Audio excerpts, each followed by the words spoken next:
ng camera. Back camera, lagay natin sa front.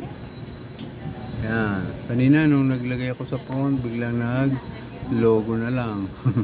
Yan. Kasi may corrosion pala. So, nilinis ko muna. Try muna natin. Ma-jumper natin mamaya. Okay. Ayun, namatay siya. Nag-restart. Okay? Nag-restart, ganyan ang problema. So, paano natin gagawin ito? Mamaya. Jumper natin ang switch niya. Okay? Redmi 9. Yan, Note 9. Yan. Pagka magre-restart siya. Magre-restart.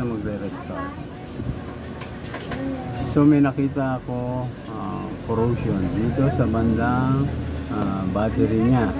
May corrosion siya kasi matagal daw. Matagal na tinago.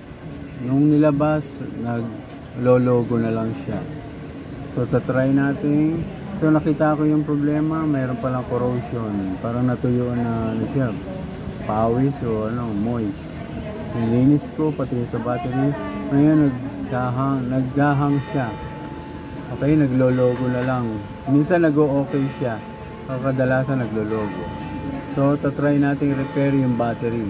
Pag hindi na-repair yung battery, yung fuse, tatanggalin na yung jumper.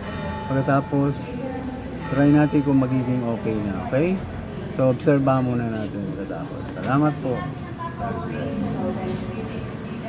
Tingnan pa natin kung ano. Pag nakasaksak sa battery, minsan nag-o-okay. So, try muna natin. So, observe muna, observe.